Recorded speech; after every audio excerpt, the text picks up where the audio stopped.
سڵاو کاک دکتۆر، چاندنی ددان چییە؟ بەناوی خوا سڵاوتان لەبێ. چاندنی ددان بریتیە لە دانانی برغۆیەکی تیتانیۆم لە ناو ئێسکی شەویلاجی چارەخوازەکەدا بۆ ماوەیەک و لە پاشتا دانان وەرگکاندنی دانێکی دروستکرا و لەسەر ئەو دانە و وەکو دانی سروشتی خۆی ئەتوانێت بەکاری بێنێت. دەستان خۆش بۆ وەڵامی ئەو پرسیارە. هەنگاوەکانی چاندنی ددان چین؟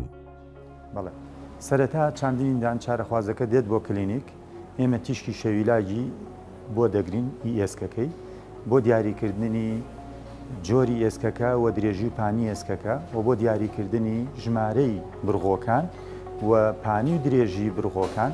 لە پاشان بە بەنجی مەوزوعی برغۆکانی بۆ دانین ئەتوانین یەکسەر یان چاوەڕێ بکەین بۆ ماوەیەک، قاڵبی بۆ بگرین، قاڵبەکە بنێرین بۆ تاقیگە بۆ دروستکردنی دانەکان. لە پاشان دانەکانمان بۆیێتەوە لەسەر دانە برغۆکان هەیلکێنین، ئەتوانێت وەکو دانی خۆی بەکاری بێنێن. لەم ماوەیە هەتا دانەکان هێتەوە یان ئەو ماوەی کە چاوەڕێەکە پێویستە ئەو خواردنانە بەکاربێنێت کە جوینی ناوێت، پێوترێت سۆفت دایەت، بریتیە لەو خواردنانەی کە بە هیچ جۆرێک زەخت یان جوینی ناوێت لە دەما.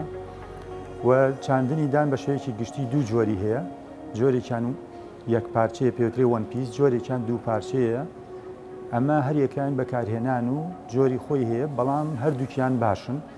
وەن پیسەکە یەک پارچەکە ئەتوانی خێراتر دانی و ببێ نەشتەرگەری دانی، ئەوی تریان نەشتەرگەری ئەوێت و لە پاشاندانەکەی بۆ دروستەکە. سوودەکانی چاندنی ددان چین؟ چاندنی ددان سوودێکی زۆری هەیە. لەوانە یەکەم ئەبێتە هۆی گەڕانەوەی خەندە و سروشتی دەموچاوی چارەخوازەکە. دووەم باشترین جێگرەوەی دانەکانە کە تا ئێستا پێی گەیشتوین، چونکە زۆر باشترە لە تاقم و دانی جوڵاو. سێم یەکی خاڵێکی تر بۆ نمونە بێتە هۆی پاراستنی ئێسکەکە و پوچی نەخۆشەکە لە زیاتر داخوڕان و فەوتان. خاڵێکی ترە بێتە هۆی پاراستنی ئەو دانانەی کە ماوە لە جوڵە و ناڕێکبوون و وەروە بێت هۆی پاراستنی دانەکان لە لێگرتنی ئەگەر بمانەوێت جسری بۆ بکەین. خاڵێک ترە بێت هۆی پاراستنی گەدەی چارەخوازەکە بەوەی کە زیادکردنی هەرس و جوین و باشترکردنی هەرس و جوینی نەخۆشەکە. خاڵێک تر لە ڕووی نەفسیەوە کەسەکە نوێ ئەبێتەوە، هەست بە جۆرێک لە مرتاحی زیاترەکە، چونکە هەستەکە دانەکانی بۆ گەڕاوەتەوە، برغۆکان لە ناو ئێسکەکایەتی نەجوڵا و هەست بە جۆرێک لە گەڕانەوەی دانەکانیەکە.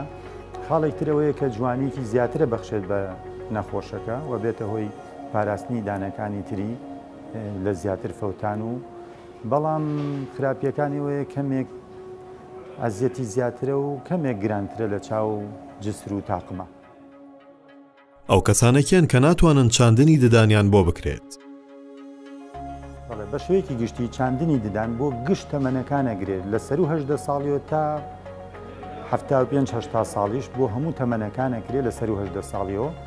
بۆ نەخۆشیەکانیش بۆ هەموو نەخۆشیەکان ئەکرێ مەعادا چەند نەخۆشیێکی کەم نەبێ، وەکو ئەو کەسانەی کە لەسەر چارەسەری تیشکن بۆ شێرپەنجە یان لەسەر چارەسەری کیمیایین بۆ شێرپەنجە، یان هەنێک نەخۆش کە زۆر وەز یان خراپە زەخت و نەخۆشی دڵیان هەیە، اینا بە شێوەیەکی گشتی بۆ سەرجەم نەخۆشیەکان ئەبێت.